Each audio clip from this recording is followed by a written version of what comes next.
Bonjour à toutes et à tous. J'espère que vous allez très bien. Moi, je vais très bien. Bienvenue dans cette formation, une formation dans laquelle je vais vous partager quelques outils. Et le thème que nous avons choisi pour ce samedi, c'est être parent d'un élève en difficulté. Pourquoi nous avons choisi ce thème? C'est parce que la majorité des parents que je reçois en accompagnement, il y a cette question qui revient, question liée à l'apprentissage, question liée au comportement, question liée au colère, l'adaptation. Donc voilà pourquoi j'ai choisi d'animer cette thématique. Et je sais que ce que nous allons faire ici, ça va aider énormément de parents. Donc si vous pensez que ce que nous faisons, ça vous intéresse, si vous pensez que ce qu'on fait, ça peut aider certains parents, donc vous pouvez nous aider à partager cette vidéo, cette formation pour toucher un maximum de parents. Pour ça, je sais compter vraiment sur vous. Donc l'idée c'est de passer 1 heure, et si c'est trop, c'est 1h15 ou bien 1h30, mais ça dépendra des questions que je vais recevoir ici en ligne. Ok, donc je vais partager la présentation. Ok. Être parent d'un élève en difficulté. Si vous voyez le titre, j'ai dit être parent. Et certains vont me demander, est-ce qu'eux, ils ne sont pas déjà des parents? Oui, nous sommes des parents. Pourquoi être? J'ai pas dit devenir, j'ai dit être. Être là, ça veut dire que même si l'enfant est en difficulté, il faut toujours garder votre personnalité. Il faut toujours être qui vous êtes. Et le constat que j'ai fait, lorsque les parents ont des élèves, leurs enfants en difficulté, ils ne vivent plus, ok? On vient lui dire que son enfant a fait ce genre de comportement à l'école. Donc, ça devient un problème. Le parent ne vit plus. Le parent pense qu'il est une mauvaise personne. Le parent pense qu'il a raté l'éducation de son enfant. Non. Donc, malgré les difficultés de votre enfant, il faut toujours être parent. Ok? Donc, le thème, c'est être parent d'un élève en difficulté. Donc, ce que je vais vous demander, c'est de noter.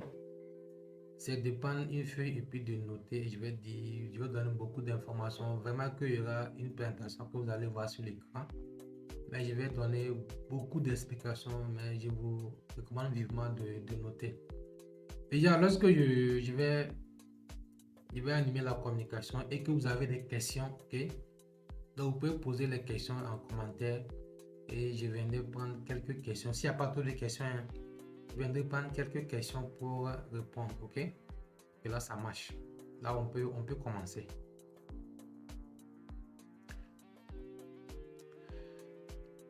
Avant de commencer, je vais partir sur la base d'une citation que j'ai beaucoup aimée. C'est que si vous continuez à faire ce que vous avez toujours fait, vous allez continuer à obtenir ce que vous avez toujours obtenu. Donc, ça veut dire concrètement qu'il faut que nous élevons notre niveau de conscience. Il faut que nous arrêtons de faire des choses qui ne marchaient pas. Voilà, vous savez que votre enfant est en difficulté, mais tout le temps, on continue pas punir, on continue pas frapper. Est-ce que c'est la bonne méthode? À mon sens, ce n'est pas une bonne méthode. Donc, il est important que nous, parents, nous commençons par changer. Donc, si on continue de faire ce qu'on a toujours fait, je suis convaincu qu'il n'y aura pas de résultat. Donc, il est important pour nos parents de prendre conscience. Ici, moi, bien sûr qu'on peut avoir des enseignants qui vont regarder ce que nous faisons. Mais je ne suis pas en train je ne communique pas, cette formation, je ne parle pas aux enseignants, je parle aux parents. Je parle aux parents. Les enseignants, eux, bon, ils se disent déjà que ils sont arrivés, vous allez mettre sur pour le terme. Mais cette communication, je parle, même si vous êtes enseignant et que vous avez un enfant, un élève, donc je vous parle en tant qu'élève, je vous parle en tant que parent. parent d'un élève et non enseignant. Il faut qu'on se comprenne, ok? Voilà. Parce qu'une fois, j'étais dans une communication et il y avait un enseignant qui voulait me montrer que lui connaît et qu'il a appris tout ça à l'école de formation. Alors que ce qu'ils ont appris là-bas, c'est carrément différent de ce que nous faisons. Bien sûr que ça peut se compléter, mais nous, on va plus en profondeur dans ce que nous faisons, ok? Voilà. L'objectif général de la formation, est de fournir aux parents les compétences nécessaires pour identifier, comprendre et intervenir de manière efficace face aux difficultés scolaires rencontrées par les élèves afin d'améliorer leur réussite éducative. Donc, c'est l'objectif général qu'on s'est fixé durant cette formation. Et je sais qu'à la fin de cette formation, vous allez sortir vraiment transformé. Je répète que si vous avez des questions, vous pouvez poser vos questions en commentaire et je viendrai répondre à vos questions. Ok. Je vais faire une petite pause pour partager quelque chose ici.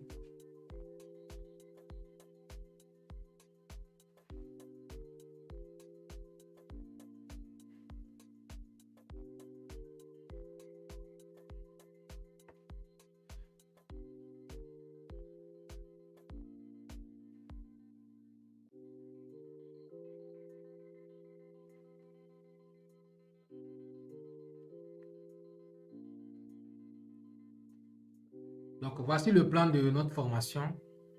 Donc, cette formation est divisée en 4 parties. Dans la première partie, on va faire un état des lieux. Et dans cet état des lieux, on va vous montrer, on va vous expliquer 3 types de difficultés et en même temps faire un test pour voir à quel niveau votre enfant est. Et comme ça, vous saurez comment faire pour pouvoir l'accompagner.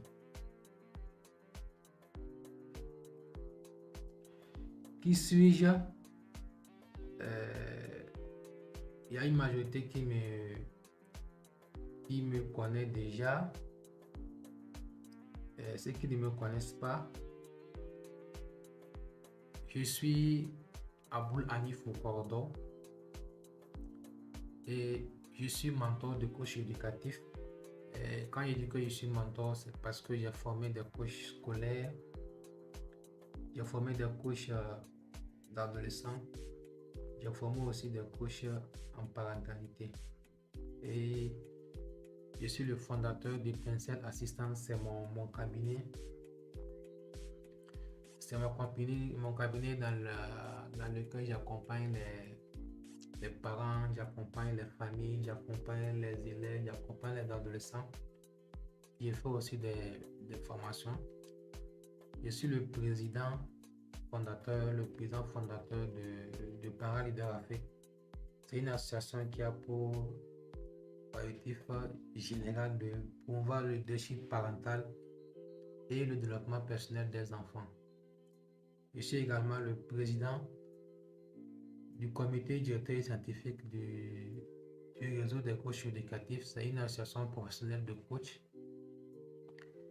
Et j'ai déjà formé 23 coachs éducatifs dans 3 pays, en Afrique, en Côte d'Ivoire, au Burkina et au Togo.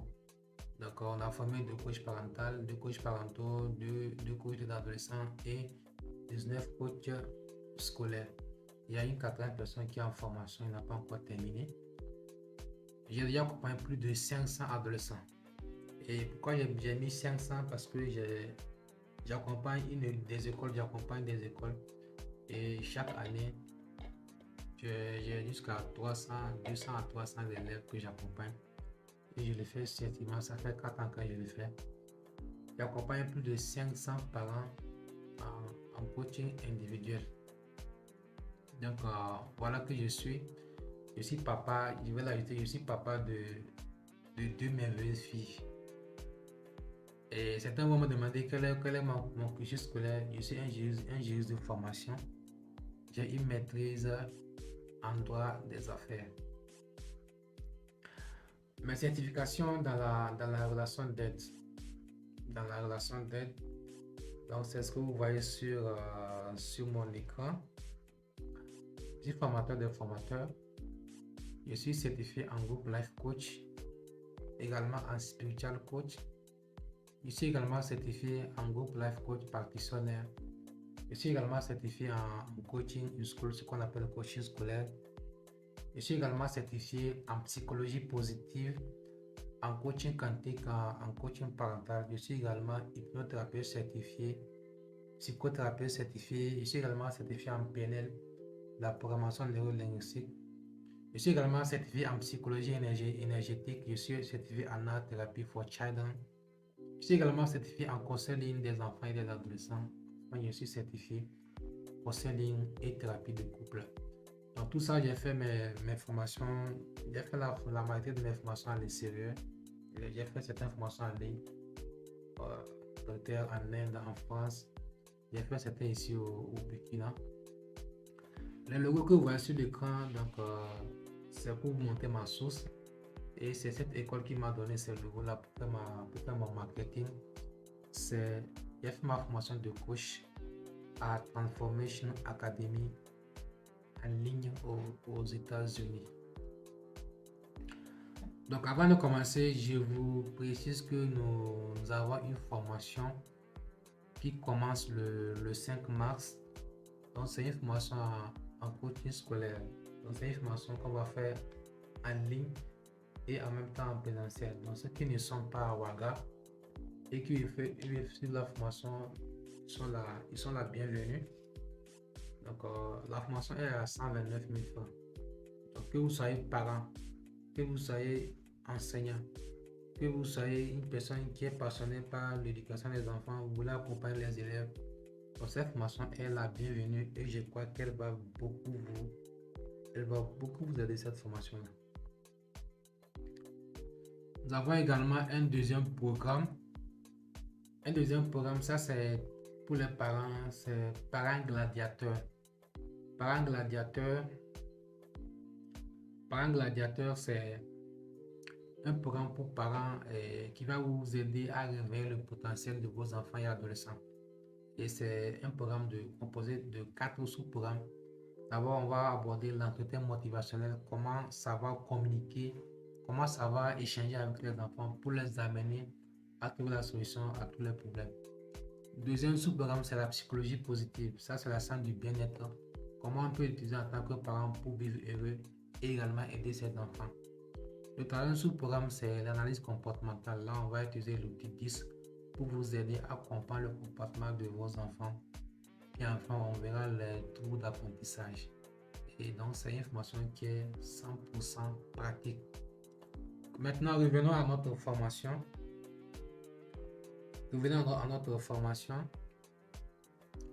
Donc, dans la première partie, on va d'abord faire un état des lieux. Donc, l'état des lieux va vous permettre de comprendre vous êtes à quel niveau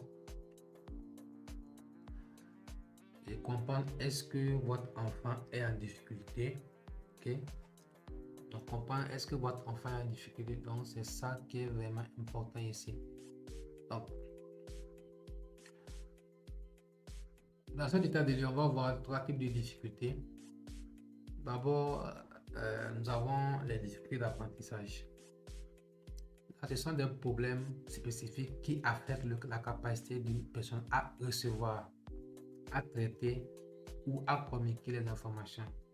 Donc là, ce que l'enfant ou bien ce que l'élève reçoit, mais ce qu'on enseigne, il n'arrive pas à recevoir, il n'arrive pas à rendre, il n'arrive pas à communiquer ce qu'on lui dit.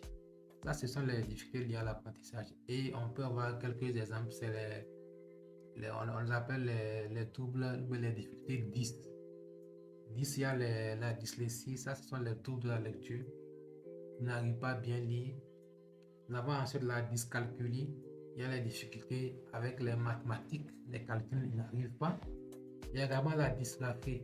Là, ce sont les troubles de l'écriture.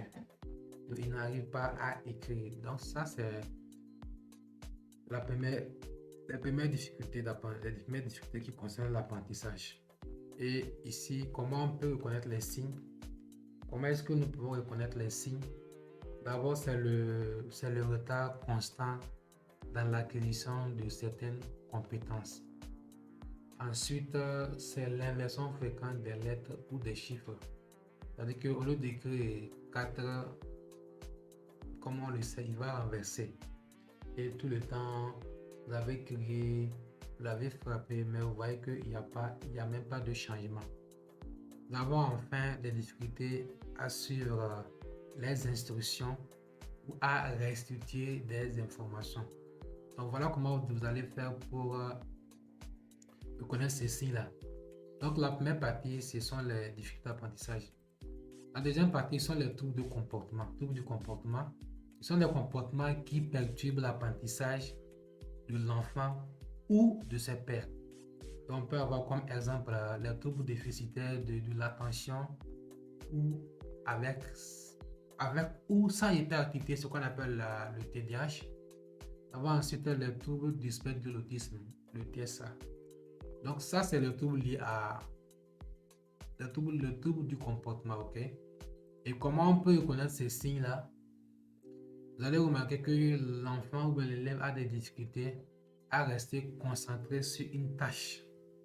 D'autres vont dire qu'il est distrait. Il y a également le comportement impulsif et hyperactif. Donc, ça, l'enfant est tellement violent. Il a également des difficultés d'interaction sociale et de communication. Donc, voilà comment vous pourrez reconnaître les signes de trouble de comportement chez votre enfant ou chez votre élève.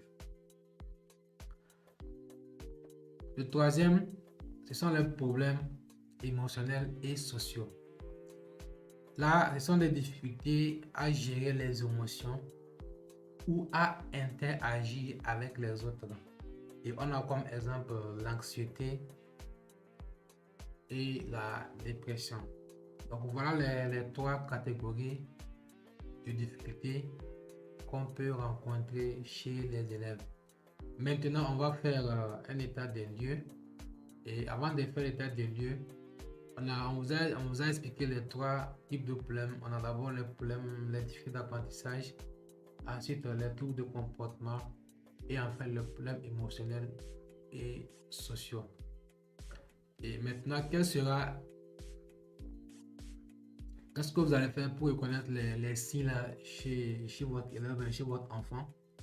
Vous allez remarquer que l'enfant est en retrait. Il se retire parfois et il s'isole. Vous allez voir aussi des changements d'humeur significatifs. Il s'énerve trop ou bien la diminution de l'intérêt pour les activités scolaires ou les loisirs. Donc, vous allez voir qu'il ne va pas tellement s'intéresser à l'école. Il ne va pas s'intéresser. Donc, voilà comment vous allez reconnaître les problèmes émotionnels et sociaux.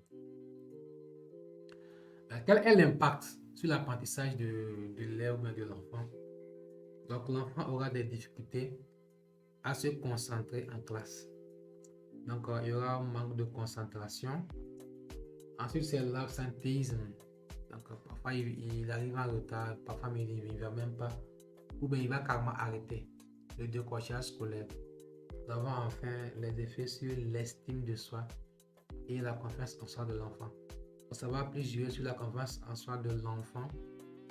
Lorsqu'il y a toutes ces difficultés-là, donc ça va jouer sur la concentration. L'enfant peut carrément arrêter les études. Mais ça va jouer sur son estime de soi. L'estime de soi, c'est le fait de connaître sa valeur, son importance. Et la confiance en soi, c'est le fait de se dire que oui, je peux. Donc, lorsque l'enfant a toutes ces difficultés-là, ça va énormément jouer sur ces trois éléments-là. Donc, maintenant, on va passer au questionnaire. On va passer au questionnaire. On vient de vous expliquer les trois types de difficultés. Donc, d'abord, ce sont les difficultés d'apprentissage. Ça, c'est vraiment lié à l'apprentissage. Nous avons ensuite les troubles de comportement. Et il y a les disques, ce qu'on appelle les disques là. Et enfin, nous avons les troubles, les difficultés émotionnelles ou sociaux. Donc maintenant, on va passer au test. On va faire un test là. Je vais vous donner 5 minutes pour que vous fassiez le test avant qu'on ne continue. Donc, questionnaire sur les difficultés d'apprentissage. Donc, voici les instructions pour le questionnaire. Cochez la case si vous êtes d'accord avec la déclaration. Sinon, laissez la case vide. Révisez vos réponses une fois que vous avez terminé le questionnaire. Ce questionnaire est un outil de sensibilisation et ne remplace pas une évaluation professionnelle. Donc, c'est juste pour vous permettre d'observer, pour voir votre enfant ou votre élève est à quel niveau. Et si on précise que l'identification précoce des problèmes permet d'intervenir plus tôt, d'offrir un soutien adapté à l'enfant et de collaborer efficacement avec les professionnels de l'éducation. Donc, quand vous allez faire le test, vous allez voir votre enfant. D'abord, c'est de l'observer. C'est de faire un effort pour observer votre enfant et vous allez voir quelle difficulté il a. Donc, on y va. Donc, on a expliqué 3 types de difficultés. On avait commencé par les difficultés d'apprentissage. Là, vous avez 5 questions. Vous allez voir, est-ce que ces questions-là, vous allez observer votre enfant. Est-ce que ces questions-là parlent à votre enfant, ok? D'accord. Première question. Votre enfant semble-t-il avoir des difficultés particulières avec l'orthographe de mots simples? Oui ou non? Deuxième question. Peine-t-il souvent à comprendre ce qu'il lit? 3. Est-il ardu de mémoriser des concepts ou informations simples? 4. Est-il fréquent que votre enfant ait du mal à exprimer ses idées à l'oral ou à l'écrit? Rencontrez-vous des défis avec votre enfant lors des devoirs de mathématiques, même pour des opérations basiques? Donc ça, ce sont des questionnaires pour ce que vous allez répondre pour maintenant commencer par voir est-ce que votre enfant a des difficultés d'apprentissage. Ça, c'est la première partie du questionnaire.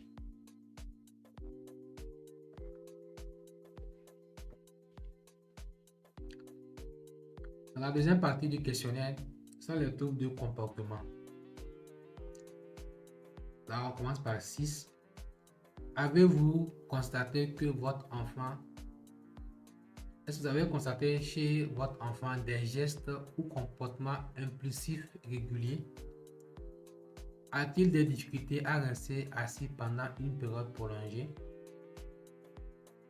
8. Son enseignant a-t-il rapporté des interruptions fréquentes en classe de la part de votre enfant?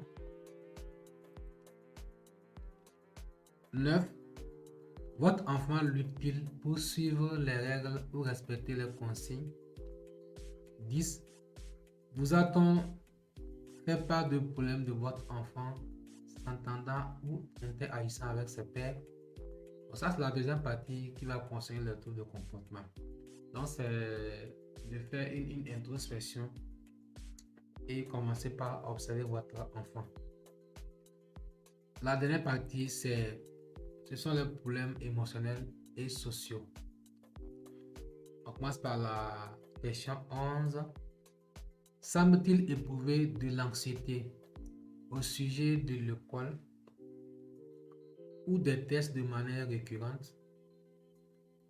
Votre enfant évite-t-il les interactions sociales ou refuse-t-il de participer à des activités de groupe? Avez-vous remarqué les changements brusques ou extrêmes dans son humeur? Est-ce que votre enfant exprime souvent des sentiments de tristesse ou d'infériorité? A-t-il du mal à gérer ses réactions émotionnelles de manière appropriée en situation sociale? Donc ça, c'est la dernière partie du test. Donc maintenant, c'est d'observer votre enfant. Quand vous allez faire le test, et vous allez faire le test d'abord. Vous allez aussi commencer par l'observer pour voir si votre enfant manifeste des difficultés dans ces 3 domaines-là.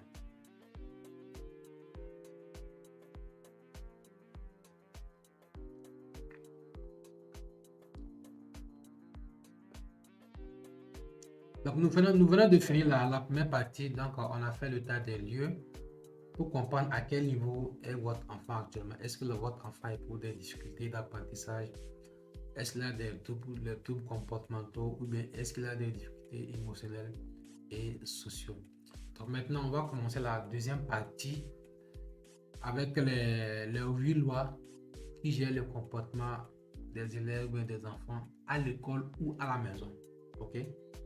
Donc, ce sont des lois naturelles. Ok? Des lois naturelles simples qu'on peut aussi appeler des principes que nous devons comprendre pour gérer ou bien pour prévenir certains comportements qui vont arriver plus tard. La première loi numéro 1, c'est que le comportement humain est appris à la suite d'une série d'interactions avec son propre environnement. Donc ici, je peux dire que le comportement de chaque enfant est le prolongement du comportement de l'enfant. Parce que l'environnement peut faire ou bien peut défaire l'enfant. Donc l'enfant, c'est l'environnement qui transforme le comportement de chaque enfant. Donc si l'enfant grandit dans un environnement où chaque matin, on va dire bonjour à tout le monde, l'enfant se mettra en tête que quand il sort le matin, il va nécessairement dire bonjour à une personne. C'est très important. Donc, la loi est liée ici à l'environnement. Deuxième loi, l'apprentissage par observation explique dans une très large mesure comment les comportements humains sont appris. Donc, cette première loi et puis la première loi se complètent. Donc, l'enfant apprend en observant. Ok? Il apprend en observant. Si par exemple, j'ai dit tout le temps à mes enfants que une personne ne doit pas déposer ses pieds sur la table à manger. Ok? Donc, quand les enfants viennent, ils voient papa avec ses jambes sur la table à manger en train de regarder la télévision. Donc, tout le temps, quand il dit ça aux enfants, les enfants là, ils vont pas prendre. Parce qu'ils vous observent. Et ils voient que le papa n'a pas un bon exemple. Donc, l'enfant va apprendre par observation. Troisième loi, c'est qu'un comportement qui est immédiatement suivi par une conséquence positive tendra à se manifester plus fréquemment à l'avenir. Un comportement qui est immédiatement suivi par une conséquence positive tendra à se manifester plus fréquemment à l'avenir. Donc, lorsqu'un enfant fait quelque chose qui est bien et que vous encouragez ça, donc il va reproduire ce comportement à l'avenir. Donc ici, il faut plus encourager, il faut plus féliciter, il faut plus motiver les enfants. Même si l'enfant a fait quelque chose qui n'est pas bien, il faut avoir la bonne approche pour ne pas détruire son estime de soi.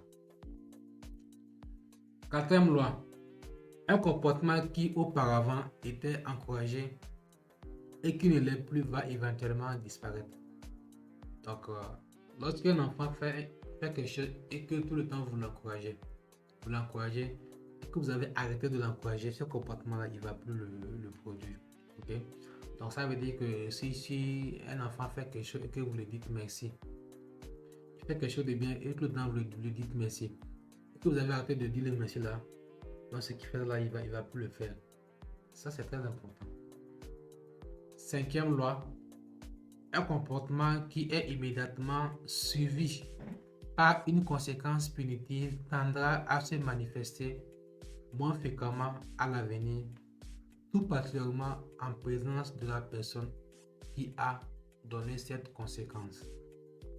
Je reprends. Un comportement qui est immédiatement suivi par une conséquence punitive tendra à se manifester moins fréquemment à l'avenir, tout particulièrement en présence de la personne qui a donné cette conséquence. Donc, si par exemple, mon enfant a fait un comportement, ok, il a fait un sale comportement et que je l'ai puni, c'est moi qui l'ai puni, et que prochainement, il fait le même comportement et c'est pas moi-même qui viendra punir l'enfant, ça ne marchera pas. Donc, ça veut dire en clair que ici, il faut que les parents se mettent d'accord sur ce qu'on appelle la cohérence éducative, ok? Donc, si l'enfant fait quelque chose et que le papa punit l'enfant, même si maman n'est pas d'accord, il faut que maman accompagne le papa pour le bien de l'enfant. Donc, si c'est tout le temps, c'est le papa ou bien c'est la maman qui corrige l'enfant et que l'autre là ne dit rien, le jour où la personne qui corrige et que toi qui ne corriges pas, tu veux corriger l'enfant, ça ne va pas prendre. Voilà pourquoi il est important d'accompagner le partenaire lorsque on veut gérer des comportements inappropriés. Sixième loi, le comportement peut être contrôlé par des événements qui le précèdent. Ça, c'est les antécédents et pas des événements qui le suivent.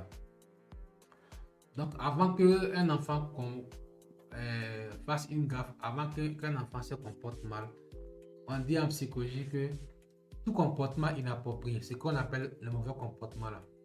En psychologie, on parle de comportement inapproprié. Donc, tout comportement inapproprié d'un enfant est lié à un besoin non satisfait. À un besoin non satisfait. Ça, c'est l'antécédent. C'est une cause. Pourquoi il se comporte comme cela? Et si vous faites bien, vous allez voir que c'est un besoin qui n'est pas satisfait. Maintenant, si le besoin là a été satisfait, mais prochainement, l'enfant ne va plus se comporter ainsi. Donc, ça veut dire que si le parent est là et que le parent fait un effort pour comprendre le comportement de l'enfant, il va anticiper les dégâts qui vont venir plus tard. Ok? Donc, l'enfant se comporte entre guillemets mal, comme les parents le disent, et on ne veut pas comprendre le besoin qui n'est pas satisfait. Et on ne va pas combler ce besoin. Donc, il peut avoir des dégâts devant. Septième loi, renforcer le comportement approprié et punir légèrement le comportement inapproprié produira des changements de comportement plus rapides et plus importants qu'une seule de ces interventions. Renforcer le comportement approprié et punir légèrement le comportement inapproprié produira des changements de comportement plus rapides et plus importants qu'une seule de ces interventions. Donc, ça veut dire concrètement que lorsque un enfant fait quelque chose qui ne vous plaît pas, ok, on dit qu'il faut renforcer le comportement approprié. Donc, qu'est-ce que vous voulez que l'enfant fasse? Au lieu de punir l'enfant, et ne pas comprendre ce que vous devez faire pour combler le besoin, voilà pourquoi on dit que les deux, si les deux ne vont pas ensemble, donc l'enfant a fait quelque chose qui ne vous plaît pas, il faut avoir la bonne façon d'agir. On peut punir l'enfant, oui, on peut punir, mais il faut une manière de punir. Ok? Donc, la dernière loi, c'est que la nature et le choix du moment où l'on formule une demande ou un commandement détermine son efficacité. Donc, lorsque l'enfant s'est mal comporté, ok, et que vous voulez lui faire une reproche, vous voulez affirmer votre autorité, il faut choisir le moment. Et très souvent, lorsque l'enfant fait quelque chose, et quand c'est en public, l'idéal c'est de ne pas je ne dis pas mal agir, l'idéal ce n'est pas de le sermonner en public, l'idéal c'est de le faire à la maison, ok? Mais on dit la nature. Donc si par exemple votre enfant a manqué de respect publiquement, vous voyez que non, ça c'est trop grave, et que vous pensez, hein, ça c'est mon opinion, et que vous pensez que les gens vont vous critiquer, donc vous pouvez faire semblant de punir l'enfant devant les gens, et à la maison, vous allez donner la punition sévère qu'il faut. Mais je ne parle pas de punition corporelle, ok? Donc voici les 8 lois, les 8 là qui gèrent le comportement des enfants ou bien des élèves à la maison et à l'école. Maintenant, il y a des questions que la majorité des parents se posent. Et j'essaie de choisir 4. J'ai choisi ici 5 questions, je crois. Hein. J'ai choisi 5 questions. Et on va parcourir ces questions-là. Ok? Et la première question que les parents se posent, c'est que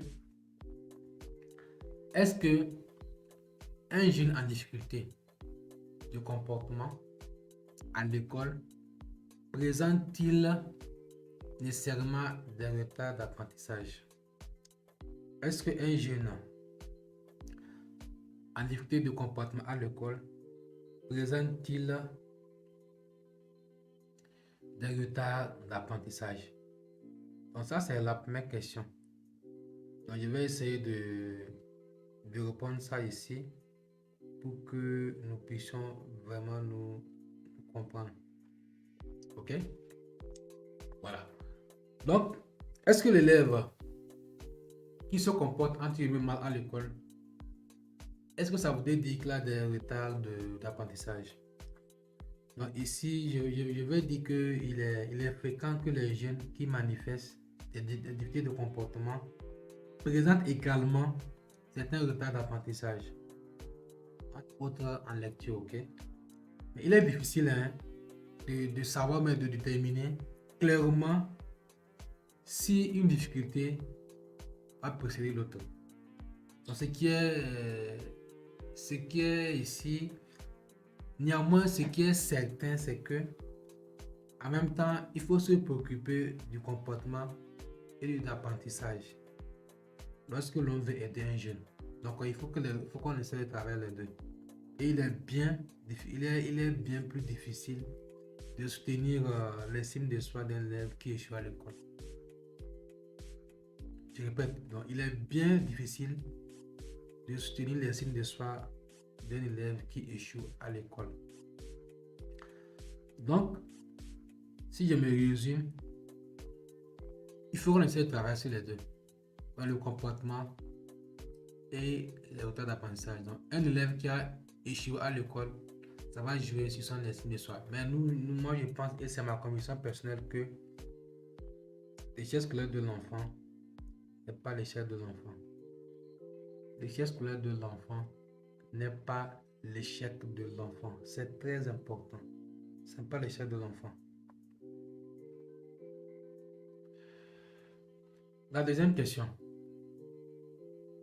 Certains modes d'intervention de l'école peuvent-ils provoquer ou exacerber un problème de comportement?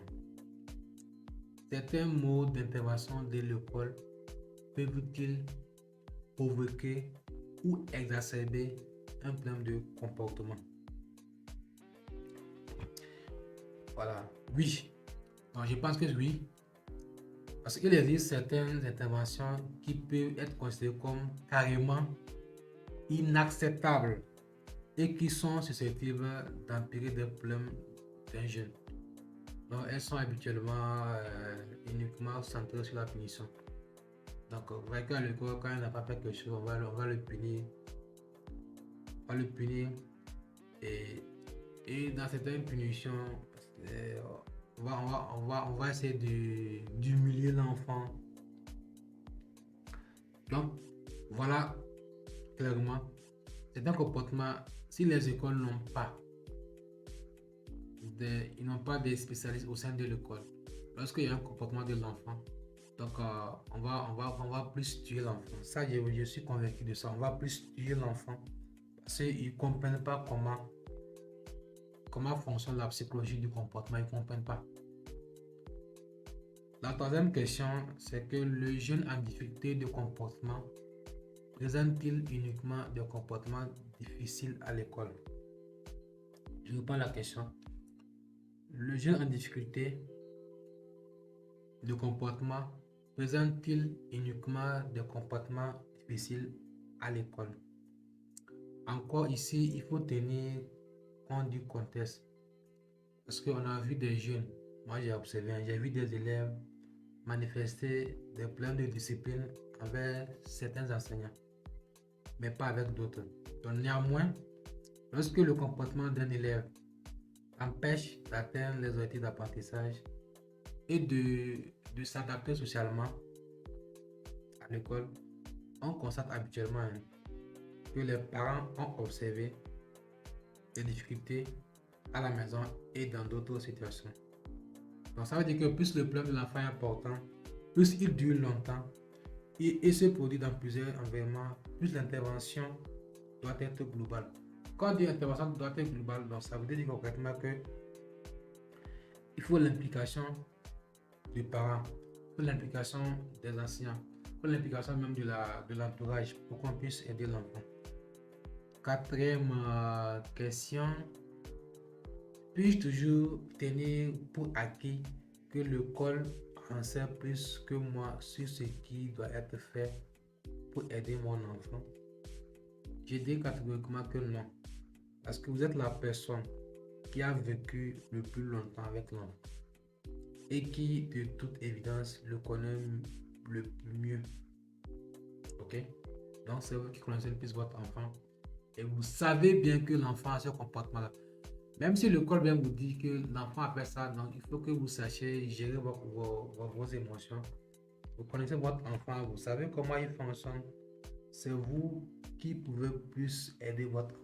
Donc, la plupart du temps, les parents savent que l'enfant a tel comportement, mais ils ne veulent pas le dire pour qu'on se rentre un peu dans leur vie privée. Donc, voilà les 4 questions que la majorité des parents se posent. On va faire une petite pause de 5 minutes et puis on revient.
Donc, nous allons reprendre.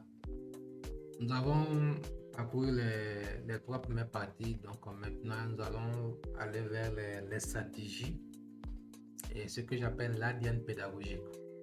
L'ADN pédagogique, ça veut dire que maintenant, vous devez devenir des enseignants de vos enfants. Et il y a des stratégies qui sont recommandées par tous les spécialistes. Voilà pourquoi je parle de vérité éternelle. Des vérités éternelles qui font la différence. Ok? Donc, ce sont toujours des mêmes stratégies qu'on donne, que les spécialistes donnent pour que les parents puissent vraiment être efficaces dans cet accompagnement-là.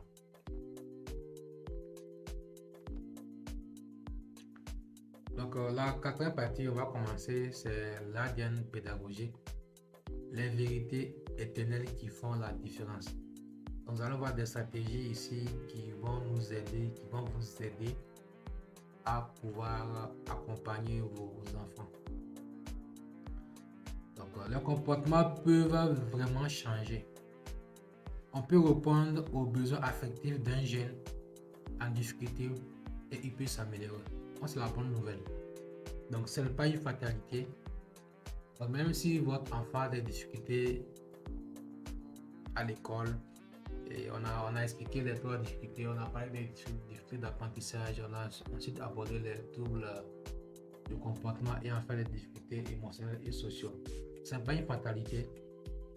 On peut remédier à tout cela. Okay? Mais déjà, il y a des trucs que vous devez avoir en tête. Et la première stratégie, c'est d'abord la discipline. La discipline, je vous assure que c'est la première stratégie. C'est la discipline. On dit les parents doivent maintenir une discipline juste, conséquente et prévisible. Celle-ci ne doit jamais être sévère ni punitive. Il doit exister un lien logique entre le comportement de l'enfant et les conséquences qui sont appliquées.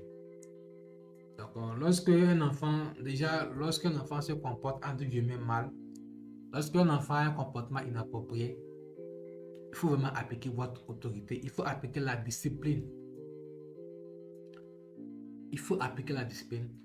Donc, si l'enfant fait un comportement inapproprié, c'est qu'on fait souvent, on essaie de supprimer les avantages. Ok? Donc, les avantages, on supprime. Donc, je prends un exemple. Si un enfant s'est mal comporté à l'école et puis on l'a renvoyé.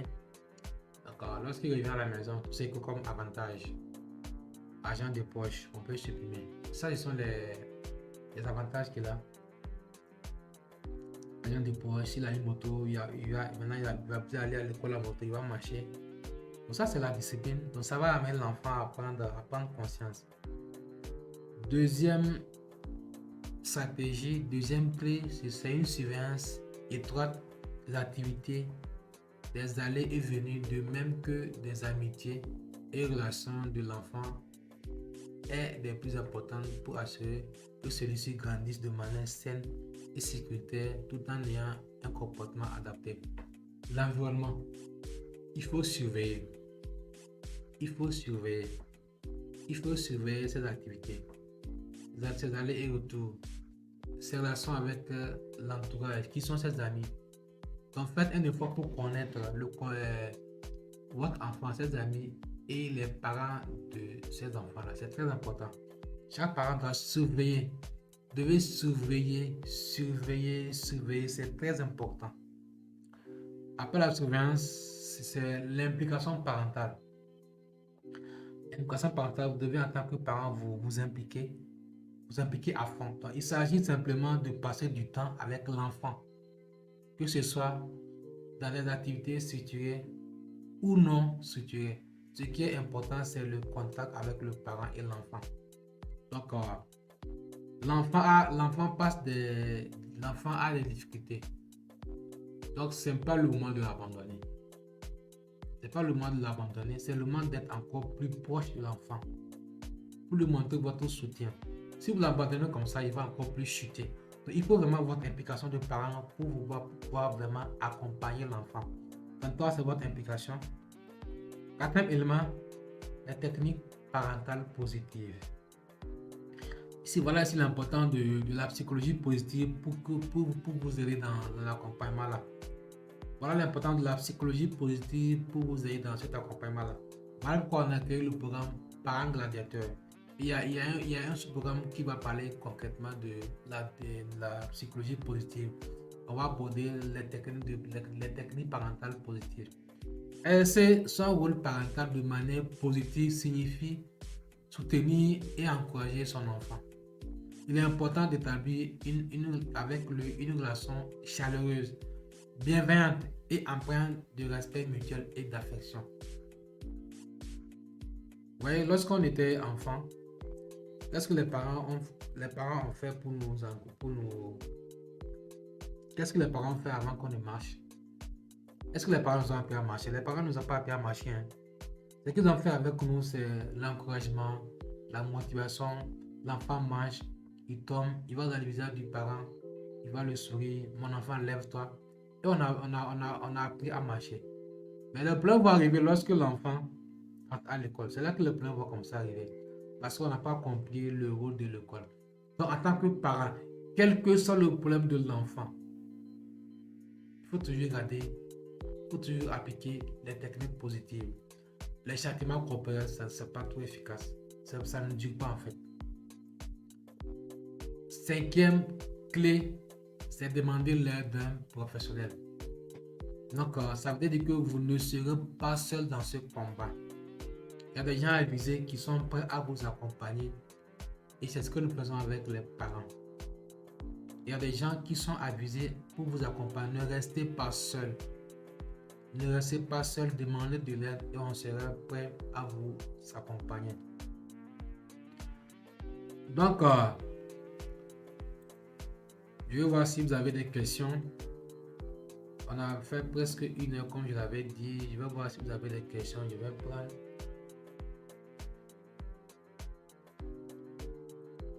Je vais voir s'il y a des questions. Je vais prendre. S'il n'y a pas de questions. Donc, on a passé 1 heure. Hein. On a passé 1 heure ensemble. Je vais voir si vous avez des questions. S'il n'y a pas de questions, je vais vous libérer. Avant de terminer, je vais vous rappeler que nous avons 2 programmes qui sont en vue. On a d'abord une formation en coaching scolaire, que vous soyez parent, que vous soyez enseignant, que vous soyez une personne qui est intéressée par l'éducation des enfants. Le suivi scolaire, on a une formation en coaching scolaire et on va commencer le 5 mars. Okay? Et nous avons également un programme d'accompagnement des parents qu'on appelait Parents Gladiateurs. C'est un programme composé de 4 sous-programmes. D'abord, il y a ce qu'on appelle l'entretien motivationnel. Ce sont des techniques un peu plus poussées. Comment ça va poser des questions, comment ça va le motiver pour qu'il puisse libérer son potentiel. Deuxième sous-programme, c'est la psychologie positive. C'est la science du bonheur et du bien-être. Comment en tant que parent, on doit le vivre pour aider nos enfants. Troisième sous-programme, c'est l'analyse comportementale. Donc, avec l'outil 10, on va vous montrer comment comprendre votre enfant, comment savoir décortiquer son comportement pour pouvoir l'accompagner. Et enfin, on va aborder les troubles d'apprentissage. Ici, on a parlé de quelques troubles. Et dans le programme, on va aller en profondeur pour vous aider à vraiment accompagner votre enfant avec ceux qui ont le TDAH, ceux qui ont des comportements, ceux qui ne savent pas se concentrer, ne savent pas maintenir l'attention. On va vraiment vous accompagner pour que vous soyez un parent exceptionnel. Donc, merci d'avoir pris le temps de suivre cette formation. Et merci encore à ceux qui viendront le temps de écouter, de suivre. Et je sais que c'est une information qui pourra nous aider. Donc, vous avez une question, vous avez mon WhatsApp qui est là. C'est le 61 226 61 04 64 64. Donc, 226 61 64 64 64. Vous avez des questions, je suis là pour répondre à vos questions.